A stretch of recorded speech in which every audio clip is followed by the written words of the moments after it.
Ilang sandali pa, pumasok si Mogok, kasama ang kanyang mga tao. Naroon ang Bloodhaven Sword Demon, Yunrang, Lian, Darien, at Genhu, maliban sa Bloodhaven Sword Demon. Wala sa kanila ang nakaalam na makikipagkita sila kay Paso.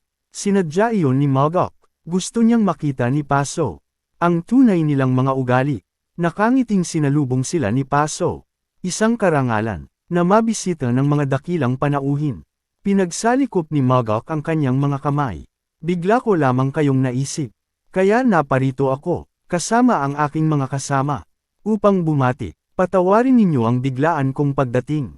Umiling si Paso. Ayos lamang. Magandang pagkakataon ito, upang makilala ang mga bayani ng Heavenly Demon Divine Cult. Ngumiti si Mogok. Talagang napakalawak ng inyong pag-iisip. Lumapit ang Bloodhaven Sword Demon. At binati si Paso. Ngumiti ang cult leader. Narinig kong, lalo kayong naging malapit ni Mogok. Agad na umiling ang Bloodhaven Sword Demon. Mali ang narinig mo. Hindi lang kami malapit. Ako ang kaliwang pakpak ni Mogok. Natulala sina Mogok at Yunrang. Hindi nila inaasahan na sasabihin iyon ng matanda. Dati, berwan lamang nila ang tungkol sa kaliwa at kanang pakpak. Ngunit ngayon, ipinagmamalaki na iyon ng Bloodhaven Sword Demon. Agad na nagsalita si Yunrang. At hindi ako ang kanang pakpak niya. Napangiti si Paso. Narinig kong malaki ang naitulong mo para maging Demon Supreme si Changyan. Umiling si Yunrang. Ginawa ko iyon dahil nagtitiwala ako kay Mogok. Pero ang pinakamalaking ambag ay mula sa Bloodhaven Sword Demon. Ako, nakakuha lang ng isang abstain na boto. Siya ang nakakuha ng buong boto para sa atin. Nagulat si Mogok. Akala niya, si Yunrang ang nakakuha ng buong suporta. At ang Bloodhaven Sword Demon ang nakakuha lamang ng abstain. Napangiti siya, gamit ang frequency whispering technique. Mahina niyang tinanong ang matanda. Akala ko ba, iniiwasan kayo ng ibang Demon Supreme? Walang pakialam na sumagot ang Bloodhaven Sword Demon. Baka naawa lang sila sa akin. Napatawa si Mogok. Kapag may nangapi ulit sa inyo, ako na mismo ang magpapaluhod sa kanila. Umiling ang matanda. Hindi na ako muling hihingi ng pabor. Same time na yumuko si Mogok. Maraming salamat sa lahat ng ginawa ninyo. Iwinagayway lamang ng Bloodhaven Sword Demon ang kanyang kamay. Kalimutan mo na iyon. Natigilan si Mogok. Napakalaki ng naitulong ng matanda. Ngunit ni minsan, hindi nito sinubukang angkinan ang papuri.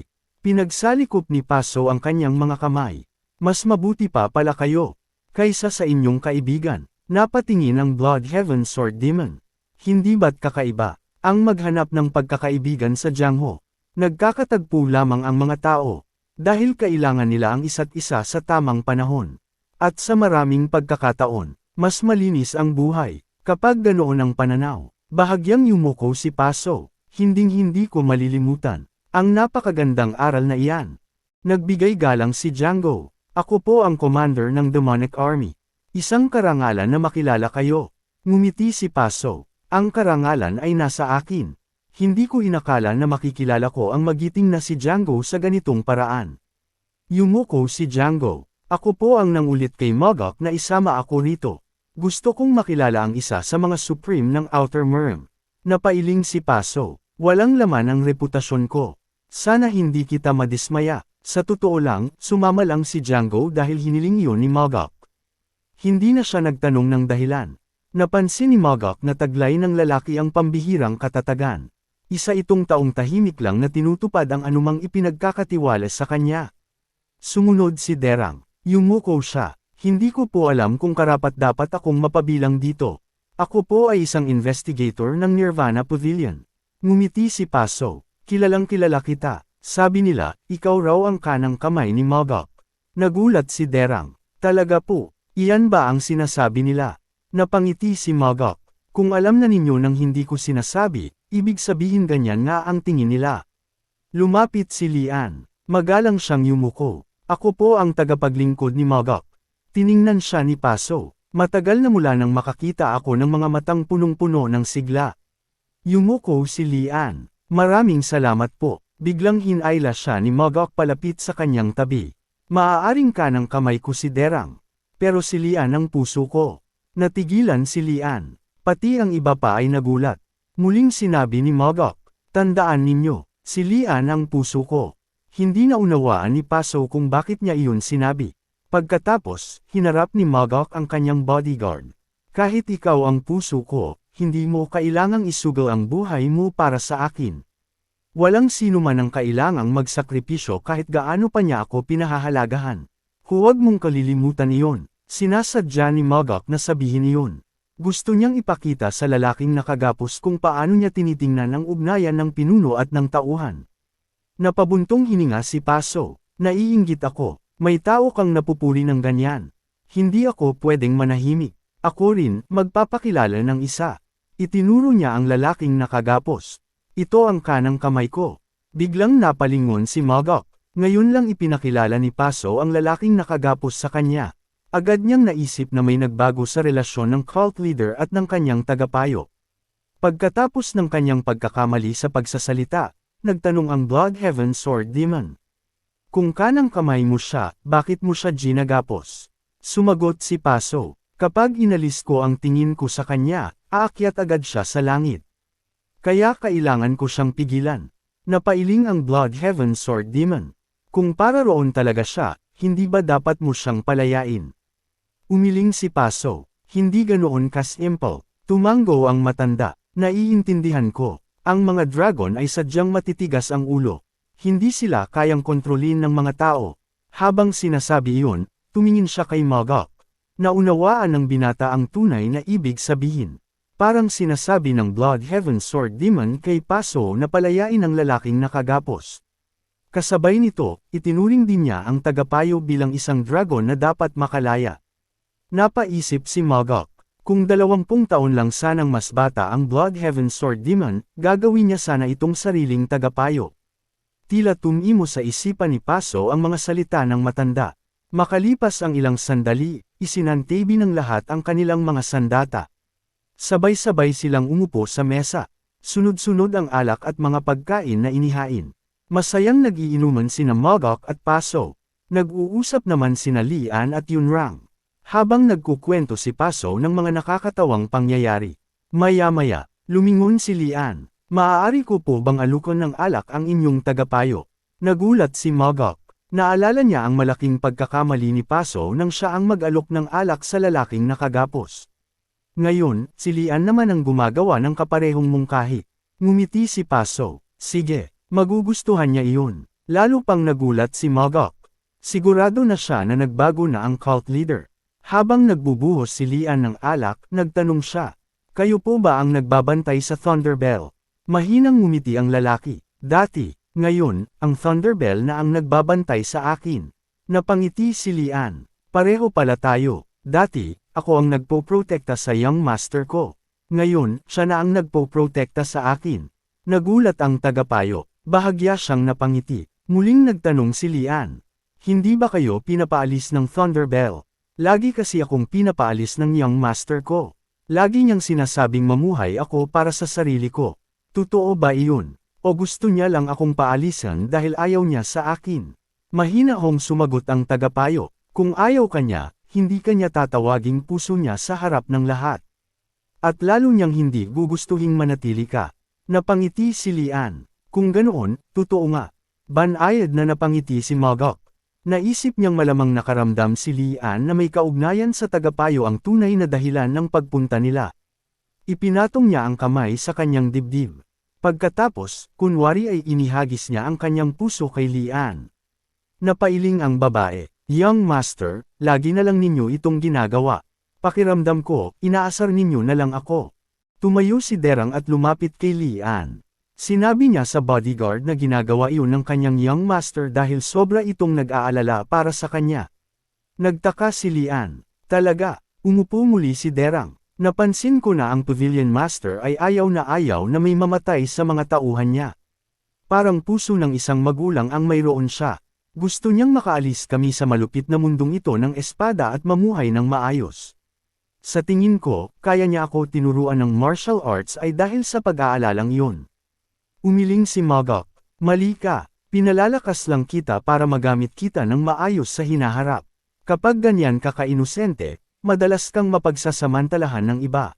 Napangiti si Derang. Minsan, mas mabuting mapunta sa ilalim ng pinunong marunong gumamit ng mga tao. Kung ang pinuno mo ay pabago-bago at hindi makapagdesisyon, mas lalo kang mahihirapan. Tumango si Lian. Nagtagay silang dalawa at sabay uminom. Pagkatapos ay nagtanong si Lian, "Bakit gustong-gusto mo si Mogok?"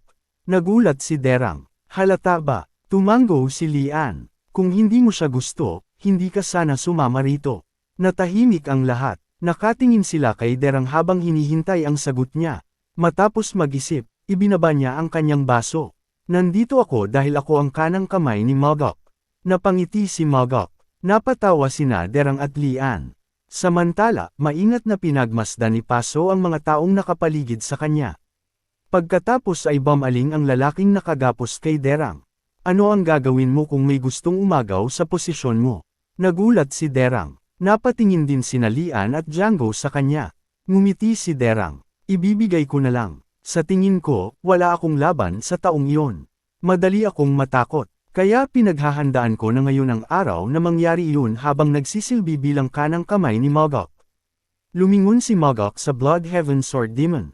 Pakipalakas pa si Derang. Umiling ang matanda. "Hindi." Biglang may nagsalita. "Ako ang susunod na kandidato sa pagiging kanang kamay." Napalingon sina Derang at Lian. Si Django iyon. Maaaring kusang ibigay ni Derang ang posisyon niya. Pero hindi ko hahayaang mapunta iyon sa iba. Natigilan si Derang. Tinitigan ni Django ang lalaking nakagapos. Nagtanong ang tagapayo, "Bakit gustong-gusto mong maging kanang kamay?" "Mas gusto kong maging kaliwang kamay at panuulin ang dalawang kanang kamay na maglaban." Umiling si Django. "Wala akong hilig na manood ng away.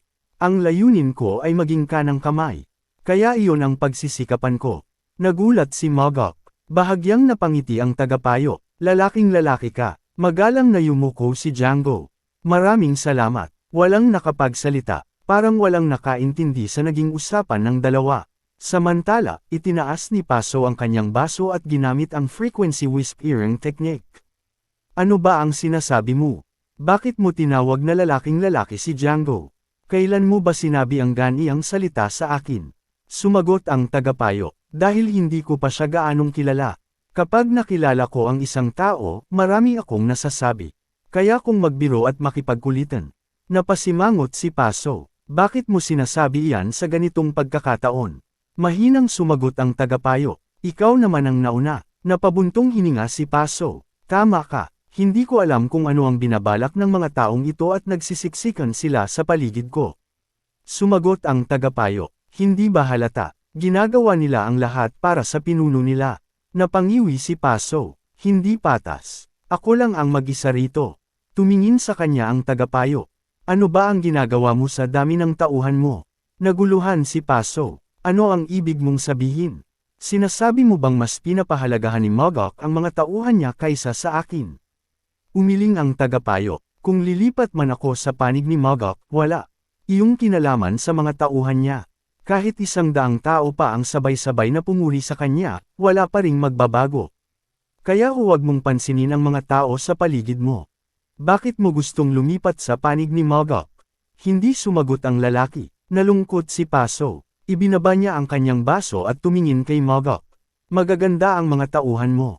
Napangiti si Mogok. "Mas magaganda ang mga tauhan mo." Umiling si Paso. "Hindi. Isa akong malungkot na tao." Itinuro niya ang kanyang tagapayo. "Siya lang ang tunay na nakakaintindi sa akin." Sumagot si Mogok. "Isang napakalaking biyaya ang magkaroon ng taong tunay na nakakaunawa sa iyo." Tumingin si Paso sa kanya. "Tama ka. Sana manatili sa tabi ko ang biyayang iyon ng matagal." Naintindihan ni Mogok ang ibig sabihin ng kanyang mga salita. Iniangat ni Paso ang bote ng alak. "Uminom tayo." Ibinuhos niya ang kanyang panloob na enerhiya sa bote. Napansin iyon ni Mogok. Alam niyang tanging mga tunay na master lamang ang kayang magbuhos ng panloob na enerhiya sa alak nang hindi nababasag ang tasa. Kung kulang ang panloob na enerhiya ng iinom, hindi niya matatanggap ang alak. Maingat na nagsalin si Paso. Walang pag-aalinlangang tinanggap ni Mogok ang alak. Matapang niyang tiningnan si Paso. Nagulat ang cult leader. Doon niya napagtanto na mas malakas na ang panloob na enerhiya ni Mogok kaysa sa kanya. Hindi niya matanggap ang katotohanan iyon. Pinanood niya si Mogok na ininom ang alak. Pagkatapos ay iniabot ni Mogok ang sariling tasa. Ikaw naman ang tumanggap ng inumin mula sa akin. Napatingin si Paso sa tasa. Alam niyang mapapahiya siya sa harap ng lahat kapag hindi niya ito matatanggap. Kinuha niya ang tasa. Tatanggapin ko ang inumin ng Hidden Ascending Dragon. Ibinuhos ni Mogok ang sarili niyang panloob na enerhiya sa bote at maingat na nagsalin ng alak. Kinakabahang pinanood ni Paso ang bawat patak. Pagkapuno ng tasa, agad niya itong ininom. Malakas niyang ibinaba ang tasa sa mesa. Napakasarap ng alak. Napangiti si Mogok. Uminom tayo hanggang malasing. Tumango si Paso. Ngumiti siya at tinanong ang kanyang tagapayo. Nakita mo ba? Natanggap ko ang alak na may panloob na enerhiya ni Mogok. Sumagot ang tagapayo. Wala iyon. Sinusubukan ka lang niyang iligtas sa kahihiyan. Malamang hindi niya man lang naramdaman ang panloob mong enerhiya. Ginamit lang niya ang sarili niyang enerhiya dahil ikaw ang unang gumawa noon. Kung normal lang siyang nagsalin ng alak, mapapahiya ka. At hindi pa niya ginamit ang buong lakas niya. Alam ni Paso na tama ang sinabi ng kanyang tagapayo. Direkta nilang ipinagpalitan ng panloob na enerhiya kaya lubos niyang naunawaan ang agwat nila. Muling nagsalita ang tagapayo, huwag kang panghinaan ng loob. Alam ko kung anong klaseng tao ka. Nagulat si Paso, mas lalo akong lumiit sa narinig kong iyan. Karaniwan, mas maayos akong tao kaysa rito. Hindi ko maintindihan kung bakit sunod-sunod ang pagkakamali ko. Sumagot ang tagapayo, naiintindihan kita. Habang umiinom ang lahat, gumamit ng frequency whispering technique ang Blood Heaven Sword Demon. Bakit hindi mo siya pinahiya? Sumagot si Mogok. Lalala lang ang sitwasyon kapag nasaktan ang pride niya. Umiling ang Blood Heaven Sword Demon. Dapat sinamantala mo ang pagkakataong iyon. Mas simple gumalaw ang puso ng tao kaysa sa iniisip mo. Napangiti si Mogok. Malamang may mas mahalagang nakita ang lalaking iyon. Nagtanong ang Blood Heaven Sword Demon. Hindi mo ba masyadong pinapahalagahan ang tagapayo niya? Baka tama ka. Pagkatapos ay lumingon si Mogok kay Derang. Kumusta ang pagsasanay mo nitong mga araw? Sumagot si Derang. Nakakapagod, pero masipag akong nagsasanay. Tumingin ang Blood Heaven Sword Demon sa kanya. Talaga bang nakakapagod? Nagmadaling sumagot si Derang. Hindi po. Umiling ang matanda. Dadagdagan ko pa ang pagsasanay mo. Napasigaw si Derang. Sapat na po yun para mamatay ako. Natawa si Mogok. Ang bolahin si Kiana ay mas mahirap pa kaysa tamaan ng pressure points ng ama ko. Yumuko si Derang. Master, hindi naman po nakakapagod matuto mula sa inyo. Tiningnan siya ng masama ng Blood Heaven Sword Demon. Tinatawag mo na naman akong Master. Tumayo si Derang. Kahit hindi ninyo ako formal na tinanggap bilang alagad, itinuturing ko pa rin kayong Master. Kahit sipain ninyo ako bukas, habang buhay ko pa rin kayong aalalahan ng Master ko. Sumimangot ang Blood Heaven Sword Demon. Pinayagan ba kitang alalahanin ako? Napangiti si Mogok. Ipagbabawal mo pa ba sa kanya ang alalahanin ang gusto niyang alalahanin? Biglang may nagsalita. Ganyan talaga siyang tao. Sabay na napalingon sina Mogok at ang Blood Heaven Sword Demon. Ang nagsalita ay ang Sword Supreme. Tinanong ng Blood Heaven Sword Demon si Yunrang. Kilala mo ba talaga ako para sabihin iyan? Tumango si Yunrang. Oo, sa katunayan, ako pa nga ang ayaw maalala ang ilang bagay. Nagtitigan ang dalawang Demon Supreme. Ngumiti lamang si Mogok. Kinabahan si Django. Maging sina Derang at Lian ay napansing may kakaiba. Samantala, gumamit si Paso ng frequency whispering technique. Nag-aaway sila sa harap ko. Anong balak nila? Sumagot ang tagapayo. Alam mo namang hindi magkasundo ang dalawang Demon Supreme. Tumango si Paso. Alam ko, pero hindi makatuwirang lantaran nilang ipinapakita ang emosyon nila sa harap ko. Kilala mo kung gaano sila katuso. Umiling ang tagapayo. Hindi sila nag-aaway dahil nasa harap mo sila. Nagulat si Paso. Nag-aaway sila dahil nasa harap nila si Mogok. Napatingin si Paso sa lahat ng nasa silid. Pakiramdam niya ay para bang wala siyang presensya roon. Nang tumingin siya kay Mogok, napagtanto niyang tama ang sinabi ng kanyang tagapayo. Kinamuhian niya ang sitwasyong iyon. Napakuyom siya sa galit. Gusto niyang itulak ang mesa at palayasin silang lahat. Hindi siya makapaniwalang pumunta sila sa kanyang teritoryo bilang isang grupo para lang umasta ng ganoon sa harap niya. Gusto niyang takutin ang lahat. Gusto ba ninyong magsimula ng digmaan laban sa Outer Rim? Ngunit alam niyang hindi yun ang tamang pagkakataon. Pinakalma niya ang sarili at tumingin kay Mogok. Ibibigay ng Sky Heaven Cult ang buong suporta namin upang ikaw ang maging susunod na Heavenly Demon. Yumuko si Mogok. Maraming salamat. Gagawin ko ang lahat para matulungan ang Sky Heaven Cult na makapasok sa Central Plains. Tumango si Paso. Naging Demon Supreme ang disipulo ko dahil sa tulong mo. Kahit wala kang hininging kapalit, gusto pa rin kitang gantimpalaan. Napalingon ang lahat sa cult leader. Sinisikap lamang ni Paso na ipakita sa kanyang tagapayo na hindi siya isang makitid ang isip at sakam na tao. Tumayo siya. Pumili ka ng kahit ano sa silid na ito. Ibibigay ko yun sa iyo. Tumingin si Mogok sa paligid. Kahit ano. Oo. Pagkatapos ay itinuro niya ang mga kadena ng tagapayo. Ibigay mo sa akin ang mga iyan. Natigilan si Paso. Wala ring inaasahan ang mga Demon Supreme na ganoon ang magiging hiling ni Mogok. Maging sina Derang, Django, at Lian ay nagulat. Nanatiling tahimik ang tagapayo. Galit na tiningnan ni Paso si Mogok. Hindi ko ibibigay ang kanang kamay ko. Umiling si Mogok. Hindi ko hinihingi ang kanang kamay mo. Ang hinihingi ko ay ang mga kadena na gawa sa 10,000-year cold iron. Biglang napagtanto ni Paso na nadulas siya sa kanyang sinabi. Para saan mo gagamitin ang mga kadena? Lumingon si Mogok kay Derang. Gagamitin ko ito para itali ang isang taong ayaw makinig. Sumagot si Derang. Ang kadena ay para sa taong marunong makinig. Kapag ang itinali mo ay isang taong ayaw makinig, doon nagsisimula ang tunay na problema. Nagulat si Paso. Napatingin siya sa kanyang tagapayo. Naalala niya ang mga panahong tinatanggal niya ang mga kadena nito at pinapayagan itong gumala sa ibang dimensyon. Ngayon lang niya naisip ang mga kadena sa ganoong paraan. Muling nagsalita si Mogok. Gusto kong tunawin ang 10,000-year cold iron at gumawa ng mas mahalagang bagay. Napakahirap makahanap ng ganitong klaseng kayamanan, kahit pa sa mga divine relic. Ipinapakiusap ko, ibigay mo sa akin ang mga kadena. Naunawaan ni Paso ang tunay na kahulugan ng mga salitang iyon.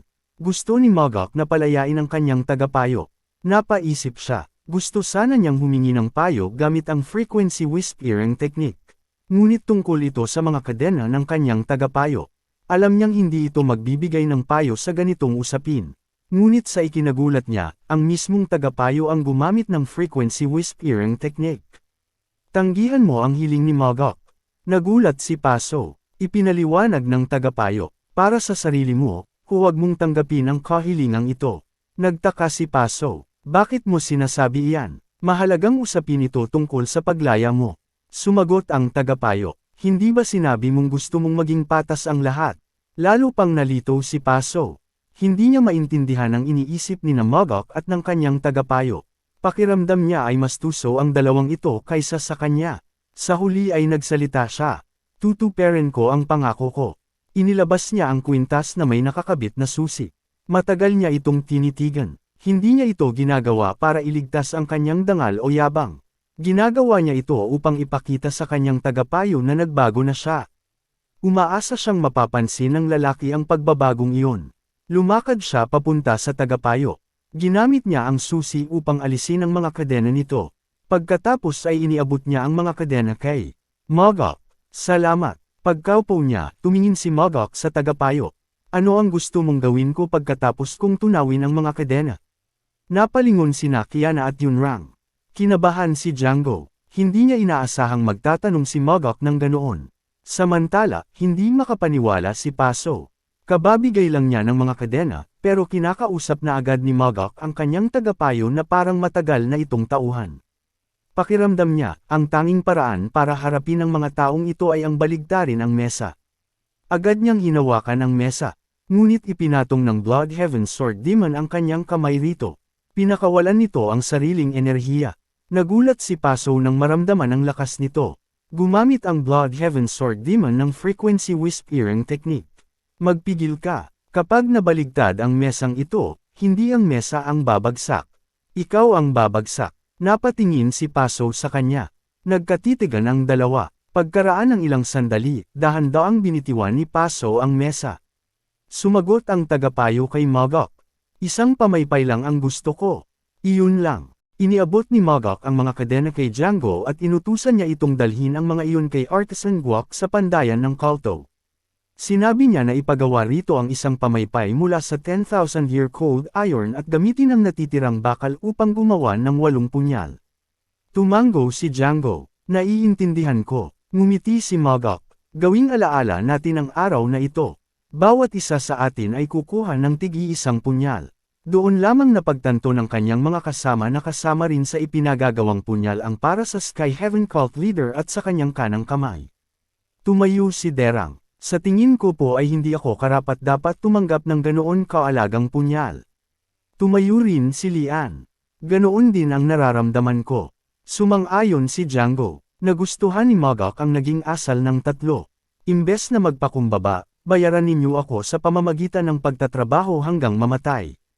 Nagpasalamat ang tatlo sa kanyang kabutihang loob.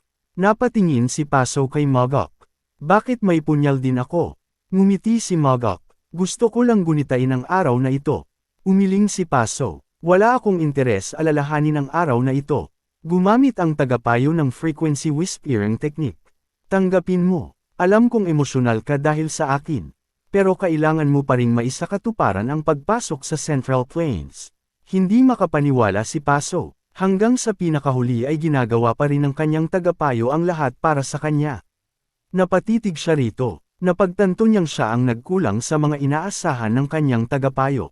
Huminga siya ng malalim at tumingin kay Mogok. Nagbibiro lang ako, bigyan mo rin ako ng isang punyal. May halaga rin sa akin ang mga cade ng iyon. Ngumiti si Mogok at pumayag. Tumingin si Paso sa kanya. Talagang kahanga-hanga ka. Kahit sa Central Plains, napakahirap makakuha ng punyal na gawa sa 10,000-year cold iron. Pero ipinamimigay mo lang ito sa lahat. Sumagot si Mogok. Ginagawa ko ito dahil mahalaga sila sa akin. Nagtanong si Paso. Sino ang makapagsasabi na mananatili silang mahalaga sa iyo sa hinaharap? Umiling si Mogok. Hindi ako namumuhunan. Nagulat si Paso. Nakangiting sinabi ni Mogok. Ibinibigay ko ito bilang pasasalamat sa lahat ng ginawa nila para sa akin hanggang ngayon. Naantig sina Django, Derang, at Lian. Tahimik lamang na pinagmamasdan ni Paso si Mogok. Pakiramdam niya ay siya lang ang naiwan sa labas. Sa kanyang paningin, tila nagniningning si Mogok sa loob ng silid. Ipinikit niya ang kanyang mga mata. Tila nadidismaya siya sa sarili niyang kahinaan. Habang nag-iisip siya, may nag-abot sa kanya ng isang baso. Ang Blood Heaven Sword Demon iyon. Nagkatitigan silang dalawa. Tinanggap ni Paso ang inumin. Nagsalita ang Blood Heaven Sword Demon. Sinabi mo noon na hindi mo kayang kontrolin ang Ascending Dragons. Kaya bitawan mo na ang mga pagnanasa mo at palayain sila. Tinitigan ni Paso ang alak bago niya ito ininom. Habang lumalalim ang gabi, sunod-sunod na bote ng alak ang naubos ng grupo. Muling nagsalin si Derang ng alak sa kanyang baso at ininom agad ito. Napansin ni Lian na medyo lasing na ito. Tama na ang pag-inom. Baka yakapin mo na naman ang binti ng Young Master. Hindi siya pinansin ni Derang. Ayos lang ako. Napailing si Mogok. Bulol ka na. Huwag kayong mag-alala. Hindi pa ako lasing. Lumingon si Mogok kay Django. Ako na ang bahala kina Derang at Lian. Huwag na kayong mag-alala. Tumango si Mogok. Kapag mukhang magwawala sila, sapakin mo na lang gamit ang malaking kamao mo. Napakamot si Django. Hindi magiging madaling mahuli silang nagwawala. Maganda ang takbo nilang dalawa nitong mga nakaraang araw. Napailing si Paso. Baligtad na talaga ang mundo. Umabot na sa puntong ang isang tulad ni Mog ang kailangang magpaubaya sa kagustuhan ng kanyang mga tauhan. Naunawaan ni Mogok na hindi sinalian at Derang ang tinutukoy ni Paso. Ang tinutukoy nito ay ang sarili nitong tagapayo. Nagtanong si Paso, kapag naging Heavenly Demon ka, babantayan mo rin ba ang mood ng mga tauhan mo habang pinamumunuan ang Kalto? Ngumiti si Mogok. Alam mo ba kung ano ang pinakakaraniwang katangian ng mga walang kakayahan?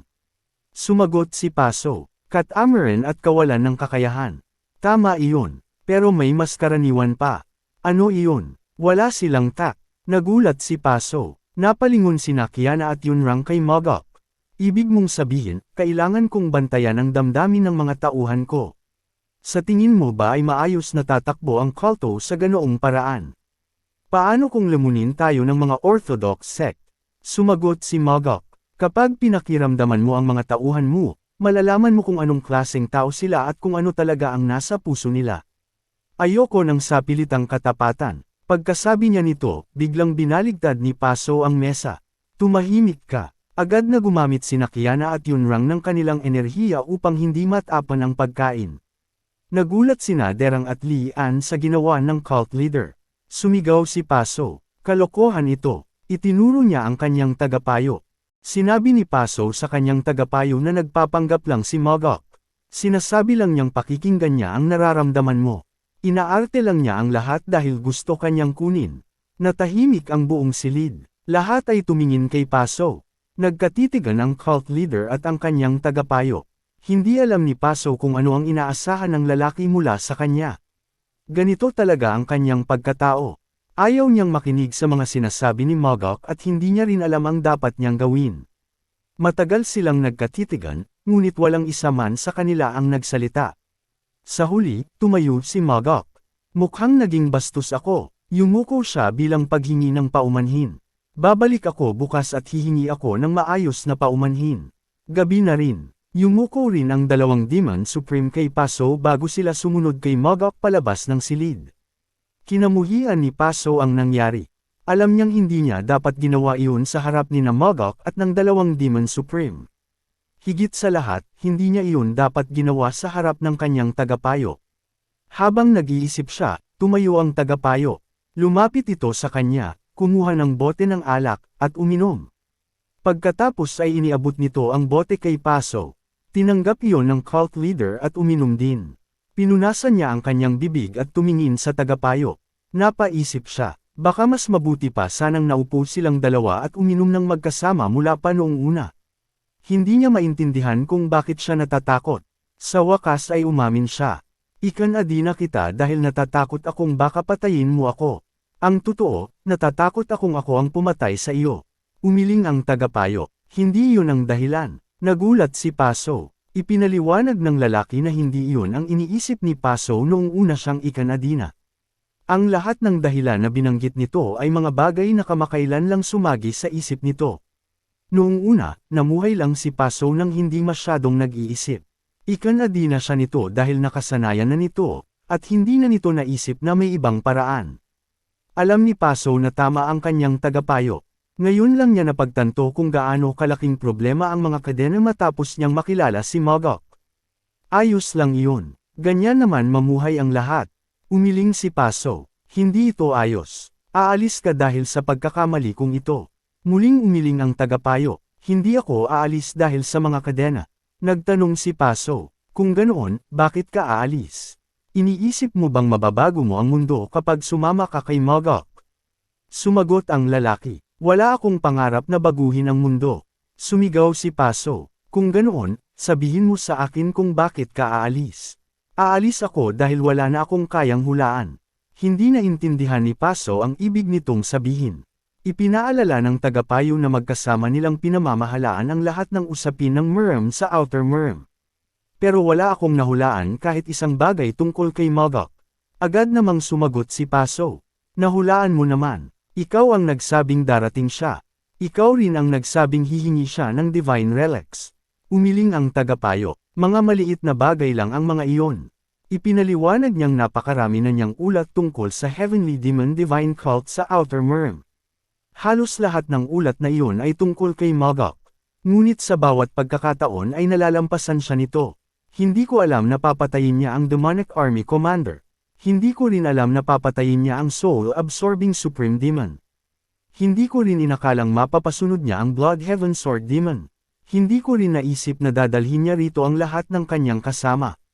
At lalong hindi ko naisip na hihingin niya ang aking mga kadena. Punong-puno ng pagtataka ang mukha ng lalaki. Paano niya nagagawa ang lahat ng ito? Natigilan si Paso. Muling nagsalita ang tagapayo. Baka mas maging matalino ako kung sasama ako kay Magok. Kahit malamig ang pakikitungo niya sa akin, ayos lang. Kailangan ko pa ring makita iyon gamit ang sarili kong mga mata. Gusto kong malaman kung bakit hindi ko mahulaan ang bawat galaw niya. Gusto kong makita kung anong klaseng tao si Mogok. Talagang gusto kong maintindihan siya. Nalungkot si Paso. Wala na ba talagang pag-asa para sa ating dalawa? Tumingin sa kanya ang tagapayo. Meron. Sumama tayo kay Mogok. Sumigaw si Paso. Baliw ka talaga. Saan mo ba ako gustong dalhin? Nakangiting sumagot ang lalaki. Sumama ka sa akin at ikaw mismo ang makaalam. Nagtanong si Paso, alam mo ba kung ano ang iisipin ng mga tauhan ko?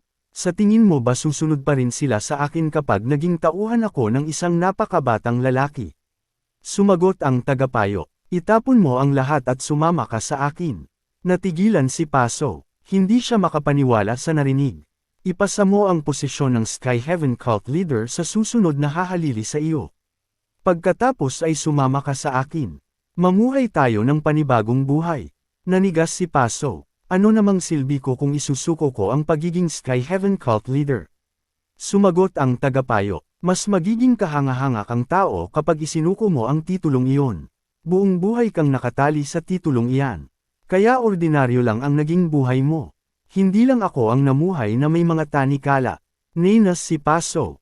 Ibinato ni Paso ang bote ng alak sa pader. Tigilan mo na ang walang kwenta mong sinasabi. Gusto mo bang kusa kung bitawan ang posisyon ko? Itinaas niya ang kanyang boses. Sa posisyong ito, kaya kung pumatay ng kahit sino sa isang utos lang. Makakain ko ang anumang gusto ko. At maipapatawag ko ang kahit sinong magandang babae na gustuhin ko. Malamig siyang tiningnan ng tagapayo. Naging masaya ka ba dahil sa lahat ng iyon? Natigilan si Paso. Hindi niya inaasahan ang tanong na iyon. Huminga siya ng malalim. Masaya ako. Ngunit agad niya ring binawi ang sinabi. Hindi pala, pero hindi rin naman ako malungkot. Pagkatapos ay muli siyang nagtanong. Kapag bumaba ba ako sa pwesto, magiging masaya na ako. Darating na lang ba sa akin ang kaligayahang hindi ko naranasan bilang cult leader? Umiling ang tagapayo. Hindi ko alam. Ikaw ang kailangang humanap ng sagot. Itinuro siya ni Paso. Sinisira mo ako. Gusto mo lang akong pahirapan. Tumanggo ang tagapayo. Baka tama ka. Natigilan si Paso. Dahan-dahan niyang ibinaba ang kanyang kamay. Sumigaw siya habang nakapikit at nakatingala. Tahimik lamang siyang pinagmamasdan ng tagapayo. Lalong nainas si Paso sa katahimikang iyon. Sa wakas ay nagsalita siya. Talo na ako. Nagulat ang tagapayo. Natalo ako ng mga taong mas matalino at mas magaling magsalita kaysa sa akin. Itinuro niya ang pinto. Umalis ka na. Pagkatapos ay tumingin siya rito. Magdusa ka sa impyerno. Pagsisisihan mong iniwan mo ako hanggang sa huling araw ng buhay mo. Ikan-away niya ang kanyang kamay. Lumayas ka na. Naiinis na akong makita ka. Nagulat ang tagapayo sa mga salitang iyon. Ngunit habang ikinakaway ni Paso ang kanyang kamay, may enerhiyang damaloy patungo sa kanya. Bigla niyang naramdaman ang gaan ng kanyang katawan. Parang nabigyan siya ng panibagong buhay. Habang nakatalikod si Paso, may narinig siyang kalansing.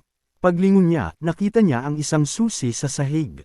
Nagulat siya, bakit may susi ka? Dinala ni Mogok ang susi. Mahinahong sumagot ang tagapayo. Ako mismo ang gumawa nito, maraming taon na ang nakalipas. Lalo pang nagulat si Paso. Pinulot niya ang susi. Paano mo nagawa ito? At bakit hindi ka tumakas? Kung kaya mong alisin ang sarili mong mga kadena, marami kang pagkakataong patayin ako. Bakit hindi mo ginawa? Ngumiti ang tagapayo. Marahil, iyon din ang dahilan kung bakit hindi mo ako pinatay kahit paulit-ulit kitang nilalay.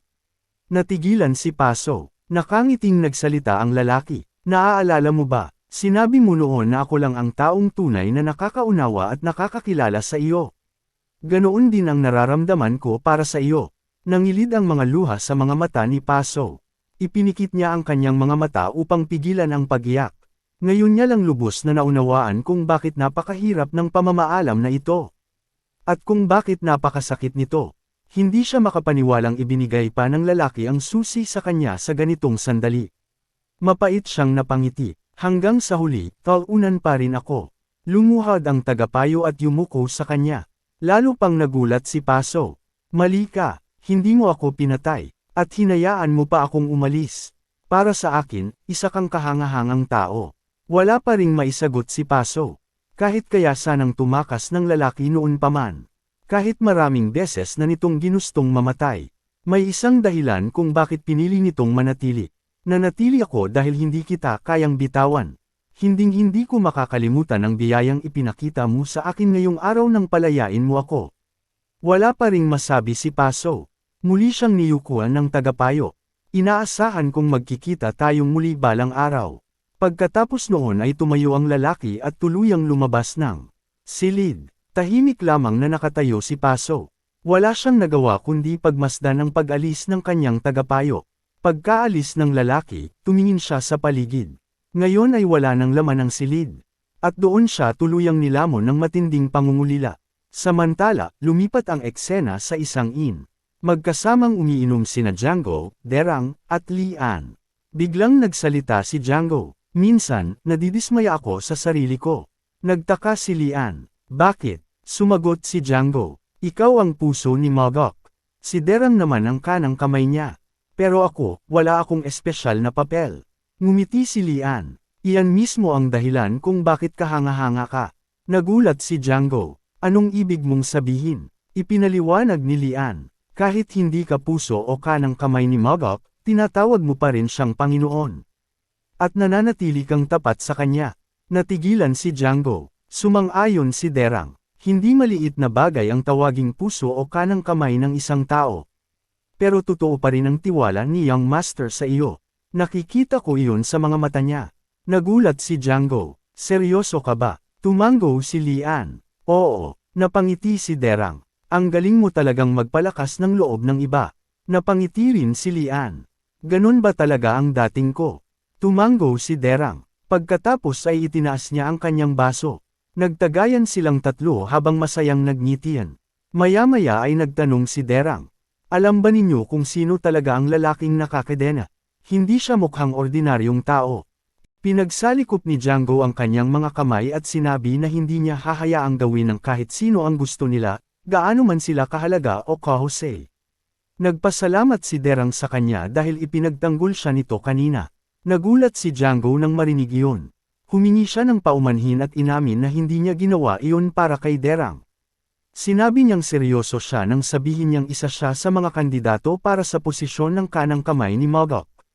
Nagulat si Derang. Ipinaalala niya na si Django ang Demonic Army Commander. Agad siyang pinutol ni Django. Huwag mong sabihin na ibibigay mo sa akin ang posisyon. Hindi ako naniniwalang ang pagiging kanang kamay ni Mogok ay isang bagay na pwedeng ipasa basta-basta. Nagulat si Derang. Ang sasabihin ko sana ay hindi ko rin ibibigay sa iyo ang posisyon. Nagulat naman si Django. Kung ganoon, bakit mo sinabi kanina na handa mong isuko ang pwesto? Napangiti si Derang. Nagsinungaling lang ako. Iyon ang hinihingi ng sitwasyon noong oras na iyon. Pero hinding-hindi ko ipapasa sa iyo ang posisyong iyon. Napangiti si Lian nang marinig iyon. Pagkatapos ay isiniwalat ni Derang ang kanyang nakaraan. Ang nakatatanda niyang kasamahan sa Nirvana Pavilion ay pinatay ng dating Demonic Army Commander. Mula noon, paghihiganti lang ang laman ng isip niya. Inisa-isa pa nga niya ang lahat ng personal na impormasyon tungkol sa Demonic Army. Ngunit hanggang doon lang siya. Hindi niya nagawang humiling ng muling investigasyon. Patuloy lang siyang nabuhay habang unti-unting nilalamon ng paghihiganti. Uminom si Derang ng alak at hinayaang salinan muli siya ni Django. Nakakahiya ang mga ginawa ko. Pero iyon lang ang paraan para makayanan ko ang sakit. Tumingin siya sa hawak niyang baso. Malamang habang buhay akong nabuhay sa pagsisisi, kadiliman, at depresyon kung hindi ako naging pansamantalang investigator ni Mogok. Pagkatapos ay tumingin siya kay Django. Alam mo ba kung ano ang madalas sabihin ni Mogok sa akin ngayon? Lagi niya akong tinatanong kung bakit daw naging napakasaya ko. Sa tingin mo ba ibibigay ko ng ganoon lang ang posisyon ko bilang kanang kamay niya? Hinding-hindi ako magpapatalo sa iyo. Araw-araw akong lumalakas sa martial arts. Napangiti sina Django at Lian. Lumipat ang eksena. Nakaupo si Mogok sa ibabaw ng isang malaking bato habang nagmumuni-muni. Bigla niyang naramdaman ang presensya ng isang tao. Pagmulat niya ng mga mata, nakita niya ang lalaking nakatayo sa kanyang harapan. Tinitigan niya ito. Pagkatapos ay agad siyang tumingin sa mga bukong-bukong nito. Kumusta na ang mga paa mo? Nagulat ang tagapayo. Hanggang sa huli, patuloy mo pa rin akong ginugulat. Nagtaka si Mogok. Bakit mo nasabi iyan? Sumagot ang lalaki. Hindi ko inaasahang ang una mong titingnan ay ang mga bukong-bukong ko imbes na batiin ako. Sumagot si Mogok. Mas mahalaga ang mga bukong-bukong mo kaysa sa pagbati. Ngumiti ang lalaki. Ayos na ang mga ito. Martial artist pa rin ako kahit wala akong pambihirang martial art. Noon, naabot ko ang ikapitong bituin ng sikat na fist art. Nagtanong si Mogok. Ang tinutukoy mo ba ay ang lihim na martial art ni Yung, ang fist master na kabilang sa top 19 martial artists ng Outer Rim? Nagulat ang lalaki. Paano mo nalaman ang martial art na iyon? Napangiti si Mogok. Mahilig lang akong malaman ng kung ano-anong bagay. Pagkatapos ay nagpakilala ang lalaki. Ang pangalan ko ay Gaol. Tumango si Mogok. Maganda ang pangalan mo. Nagpasalamat si Gaol. Nagkatinginan silang dalawa. Pagkatapos ay diretsyong sinabi ni Mogok. Maging tagapayo kita. Sumagot si Gaol. Kapag naging Heavenly Demon ka, ako ang magiging Chief Advisor ng buong Heavenly Demon Divine. Call. Sigurado ka bang kaya mong ipagkatiwala sa akin ang ganoong kaalagang posisyon? Umiling si Mogok. Makukuha mo lang ang posisyong iyan kung malaki ang magiging ambag mo sa paggawa sa akin bilang susunod na Heavenly Demon. Wala akong ibinibigay na posisyon. Ikaw mismo ang dapat umangat para marating iyon. Agad na lumuhad si Gaol at nagpakumbaba. Maaaring kulang ako, pero kung tatanggapin mo ako bilang iyong tagapayo, paglilingkuran kita ng buong katapatan. Isinusumpa ko sa langit at lupa na iaalay ko ang aking buhay at dangal para sa iyo. Bumaba si Mogok mula sa bato at lumapit sa kanya. Mula ngayon, ikaw na ang magiging chief advisor ko. Gabayan mo ako ng mabuti. Tumayo si Gaol at hinarap ang bago niyang Panginoon. Habang magkatinginan silang dalawa, dahan-daang sumikat ang araw. Lumipat ang eksena sa opisina ni Mogok. Sinabi niya na sulit ang ilang araw na ginugol niya sa pagbawi ng kondisyon ng katawan nito. Si Gaol ang kausap niya. Nakangiti ang tagapayo habang suot ang bago niyang kasuotan. Nakabawi lang ako dahil sa iyo. Tumango si Mogok. Oras na para magsimula kang magtrabaho. Nagtanong si Gaol, ano ang una kong gagawin? Sumagot si Mogok, magtatag ka ng isang intelligence organization. Gusto kong makontrol nito ang lahat ng impormasyon sa buong Central Plains. Dapat mas mahusay ito kaysa sa Heavenly Insight Pavilion, ang kasalukuyang intelligence network ng Kalto. Naglagay si Mogok ng 3 milyong niyang sa ibabaw ng mesa. Sinabi niya kay Gaol na kakailanganin nito ng pondo upang makabuo ng isang intelligence organization. Gamitin mo ang perang ito. Hindi gaanong nagulat si Gaol nang makita ang napakalaking halaga ng salapi. Ang mas ikinagulat niya ay ang katotohanang ipinagkakatiwala agad ni Mogok sa kanya ang ganoong kalaking halaga. Paano kung kunin ko ang pera at tumakas? Ngumiti si Mogok. Ipapahabol kita sa mga tao ko. Nagtanong muli si Gaol. At pagkatapos noon, sumagot si Mogok. Una, ipapatunaw ko ang pamaypay at ang mga punyal na ginagawa ngayon. Pagkatapos, gagawin ko ulit ang mga kadena. At ipapakita ko iyon sa taong pinakaayaw ko. Pagkatapos ay sinabi ni Mogok na kailangan nitong ihanda ang misteryosong aura nito. Napangiti si Gaol nang marinig iyon. Tumayo si Mogok. Tara, kumain tayo sa labas ngayon. Lumipat ang eksena sa Demonic Village. Nakitang mag-isang umiinom si Paso kahit katanghaliang tapat. Malalim ang iniisip nito. Mula sa malayo, pinagmamasdan siya ni Mogok at Gaol. Sinabi ni Mogok kay Gaol na ayon sa may-ari ng inn, 2 beses nang bumalik doon si Paso ng mag-isa. Mukhang gusto niya tayong makita. Interesado ka bang makipagkita sa kanya? Tumango si Gaol. Oo, sa totoo lang, gusto ko rin siyang makita. Napangiti si Mogok. Lumipat ang eksena. Nakatingin si Paso kina Mogok at sa dati niyang tagapayo na halatang naguguluhan. Maaari ba kaming makisalo? Tanong ni Mogok. Napabuntong hininga si Paso. Ipinagmamalaki mo na ba agad ang bago mong tao? Pinanood niya ang dati niyang tagapayo na maupo sa tabi niya. Maingat itong umupo at humarap sa kanya. Sinabi ni Paso, mukhang mabuti ang pagtrato sa iyo ng bago mong Panginoon. Sumagot si Gaol. Maayos akong nakakakain at nakakatulog. Sinabi ni Paso, alam mo bang balak kang kainin ni Mogok sa araw ng piging?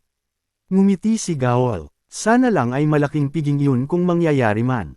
Nanatiling tahimik si Mogok. Naisip niyang ang panahon na lamang ang mag-aayos ng relasyon ng dalawang ito. Kaya agad niyang pinalitan ang usapan. Narinig kong nakipagkita ka sa ama ko. Nasabi mo ba sa kanya na palalakasin mo pa ang bagong soul-absorbing supreme demon kaysa sa nauna? Tumango si Paso. Oo, mukhang nasiyahan siya, pero parang gusto rin niyang bumalik na ako agad sa kulto. Tinanong niya rin ako kung hanggang kailan ko balak manatili rito para sa pagsasanay.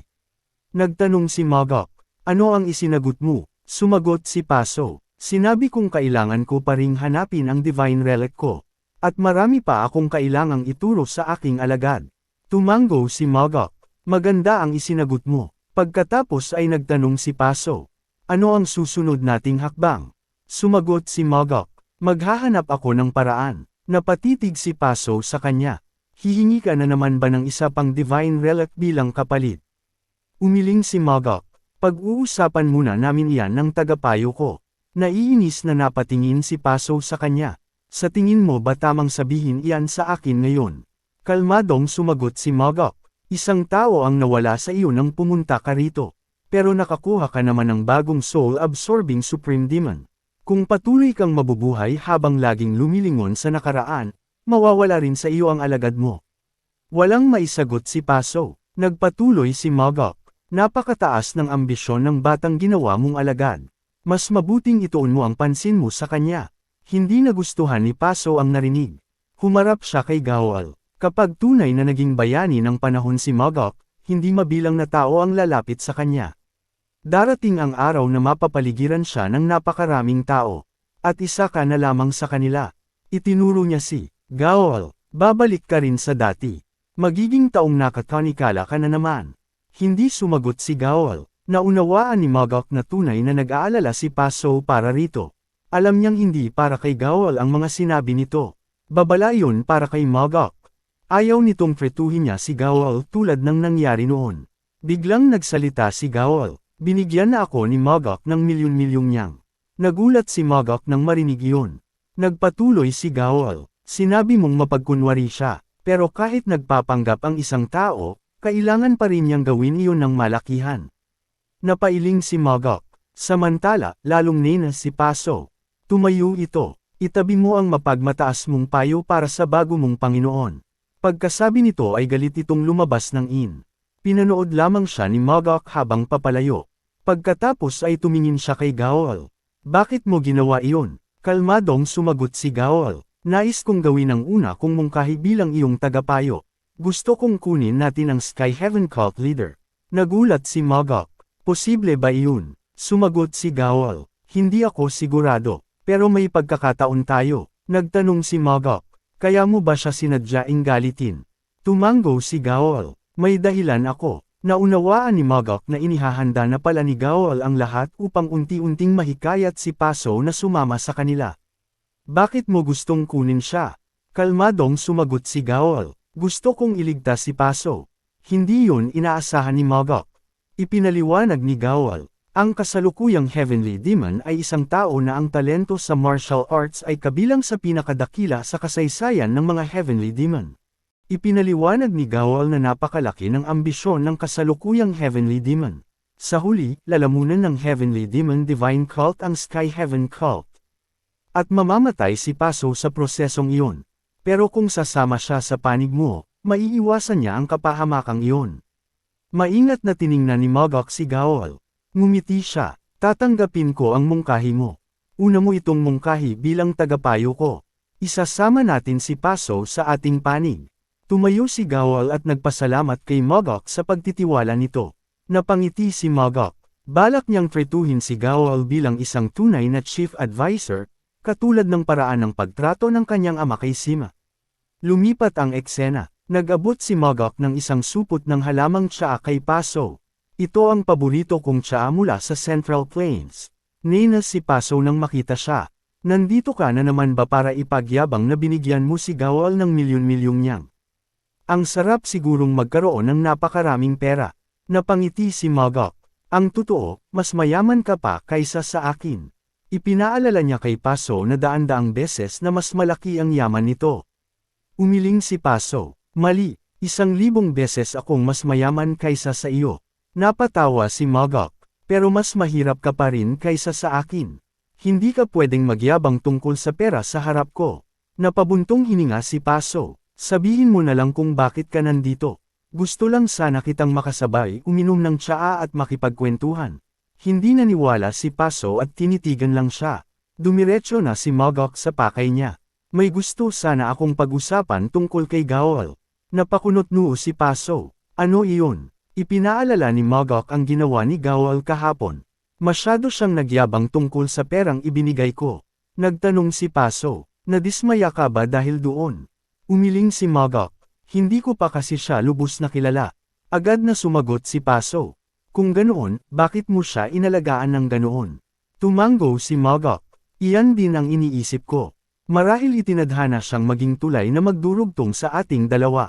Napatingin si Paso sa kanya nang may matinding pagkadismaya. Alam ba ni Gawal na sinisiraan mo siya sa likod niya? Umiling si Mogok. Hindi ito paninirang puri. Hindi rin ito pagtataksil. Katotohanan lang ito. Iniisip ko lang kung mapagkakatiwalaan ko ba talaga si Gawal. Lalong nenas si Paso. Malamig ang boses niyang nagsalita. Umalis ka na habang maayos pa akong nakikipag-usap. Tinitigan siya ni Mogok. Magkikita na lang tayo ulit sa susunod. Lumipat ang eksena. Nakatayo si Gawal sa harap ni Paso. Bastardo, ano ang ginagawa mo rito? Kalmadong sumagot si Gawal. Konting paggalang naman. Bisita mo ako. Tigilan mo ang kalokohan. Lumipat ang eksena. Naghahanda si Gawal ng tsaa. Napatingin si Paso sa tasa. Nilagyan mo ba ng lason iyan? Napangiti si Gawal. Ano naman ang mapapala ko kung lalasunin kita? Sumagot si Paso, magiging masaya ang buhay ninyo ni Mogok kapag wala na ako. Tumawa si Gawal, kailangan mong mabuhay, para maipagyabang ko kung gaano kasaya ang buhay ko. Katulad ng pagyayabang ko tungkol sa pera kahapon. Napailing si Paso, baliw ka talaga. Inilapag ni Gawal ang tsaa sa mesa. Uminom ka. Napagtanto niyang iyon ang unang pagkakataong ipinaghanda niya ng tsaa si Paso. Wala nang nagawa ang cult leader kundi tikman iyon. Hinaypan niya ang mainit na tsaa bago uminom. Napangiti si Gawal nang makita iyon. Iinom din ako ng isang tasa bago ako umalis. Walang pakialam na sumagot si Paso. Bahala ka. Bago pa makaupo si Gawal, nagsalita si Paso. Hindi ka lubos na pinagkakatiwalaan ni Mogok. Nagkunwaring nagulat si Gawal. Umupo siya at tumingin kay Paso. Karaniwan ay hindi sasabihin ni Paso ang ganitong bagay. Bahagi ng kanyang puso ang gustong maranasan ni Gawal ang impyernong iniwan nito. Pero ngayong kaharap na niya ito, hindi niya nagawang maging malupit. Nagtanong si Gawal, sinusubukan mo ba kaming pag-awayin ni Mogok? Nagulat si Paso, hindi, sinusubukan ko lang maging mabait. Doon niya napansin na nakangiti si Gawal. Nakakataba ng puso na sinabi mo yan. Nagtaka si Paso, hindi ba't kanina lang ay inakusahan mo akong sinusubukan kayong pag-awayin? Umiling si Gawal. Alam kong hindi mo ginagawa iyon. Isa lang itong operasyon. Napakunot-noo si Paso. Anong operasyon? Kalmadong sumagot si Gawal. Operasyon para maakit ka sa aming panig. Ang plano ko ay hayaan si Mogok na pagdudahan ako at idiin ako. Pagkatapos, dahil sa malambot niyang puso, hihilahin niya ako papunta sa kanyang panig. Nagulat si Paso. Agad siyang tumayo. Sa tingin mo ba maloloko ako ng ganyang kababaw na plano? Kalmadong nagtanong si Gawal. Manunood ka na lang ba habang unti-unti kang nasasadlak sa isang sulok? Tumango si Paso. Oo, iniwan mo na ako. Bakit pa kita tutulungan? Nagtanong si Gawal. Bakit ka masyadong apektado? Agad na sumigaw si Paso. Hindi ako nag-aalala. Tinitigan lang siya ni Gawal. Nang magtagpo ang kanilang mga mata, unti-unting kumalma si Paso at muling naupo. Bakit mo sinasabi sa akin ang lahat ng ito? Kalmadong sumagot si Gawal. Ayokong lokohin ka para lang mapasama ka sa amin. Natahimik si Paso. Nagpatuloy si Gawal. Ang pagsasabi ko nito ay bahagi rin ng operasyon. Operasyon ito para lalo kang magtiwala sa akin. Napakuyom si Paso ng kamao sa galit. Muli siyang tumayo. Ano ba talaga ang pinagsasasabi mo? Para kang maltong ayaw akong tantanan. Napangiti si Gawal. Iyan ang dating ikaw. Lalo pang nena si Paso. Sa tingin mo ba sumisigaw lang ako para pagtawanan mo? Sisigaw ako hanggat gusto ko. Sige, pagtawanan mo ako. Sumigaw siya ng buong lakas. Ngunit nanatiling tahimik si Gaol. Makalipas ang ilang sandali, muling kumalma si Paso at naupo. Bakit mo ginagawa ang lahat ng ito para lang mapasama ako sa inyo? Sumagot si Gaol. Natatakot akong mapatay ka ng Heavenly Demon. Umiling si Paso. Walang mangyayari sa akin. Pagbalik ko sa kulto, kukuha na lang ako ng bagong tagapayo. Sumagot si Gaol. Alam ko na kung sino ang papalit sa akin.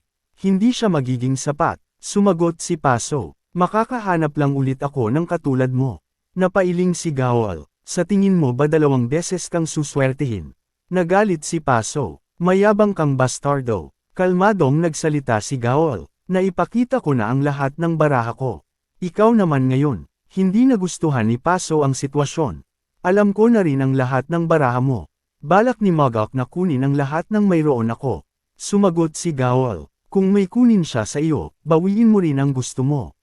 Sa tuwing may mawawala sa iyo, tiyakin mong may kapalit kang makukuha. Punan mo ang mawawala. Napabuntong hininga si Paso. Hindi ako sapat na matalino para gawin iyan. Sumagot si Gaol. Tutulungan kita. Napailing si Paso. Mas mabuting tulungan mo na lang ang sarili mo. Gawin mo ang lahat para hindi ka muling maging pulubi kahit gaano pa kabait o kadakila ang pagpapanggap ng tao, pare-pareho lang silang lahat.